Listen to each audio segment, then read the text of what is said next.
Alors pour ma part, j'ai commencé le trading assez jeune puisque j'avais environ 19 ans. Et c'est un métier qui m'a toujours fascinée finalement parce que tout le monde disait qu'on pouvait devenir millionnaire entre guillemets en un clic, même si bon, dans la réalité c'est quand même loin d'être comme ça, qu'on se le dise. Mais aujourd'hui je peux dire que j'ai pu acquérir suffisamment d'expérience pour pouvoir toucher un salaire très confortable. Bon, par contre ça a pris du temps, mais ça en valait la peine parce qu'aujourd'hui j'ai largement dépassé mes objectifs de débutant et surtout j'ai pu acquérir le statut de trader professionnel assez rapidement grâce à des bonnes ressources.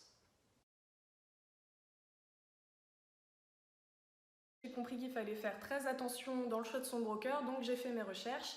Et le seul qui correspondait à tous mes critères, finalement, c'était Alvexo. Donc ça fait un peu plus de 3 ans maintenant que je suis chez ce broker. Et ce que je dis souvent, c'est que le plus important dans le choix de son broker, surtout, c'est sa fiabilité. Parce que malheureusement, trop peu de brokers aujourd'hui cherchent véritablement le gain de leurs clients. Et la plupart, dont je tairai les noms et dont j'ai eu l'expérience, cherchent surtout à gratter les commissions sur les trades. Donc c'est pas vraiment ce qu'on recherche. Mais au moins, avec ces expériences, j'ai pu apprendre à éviter les pièges. Et ce qu'il y a de bien chez Alvexo, c'est que les analystes cherchent véritablement le gain de leurs clients. C'est pour ça que je le recommande à chaque fois d'ailleurs, parce que même après des années d'expérience avec eux, j'en apprends toujours grâce à leur coach.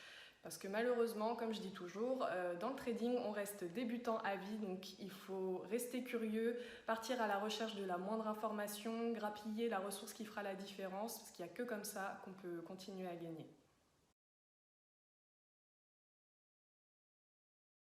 Alors, d'après mon expérience, le meilleur conseil que je puisse vous donner, je pense, c'est surtout de bien vous renseigner sur votre courtier en ligne avant de vous inscrire et d'investir de l'argent.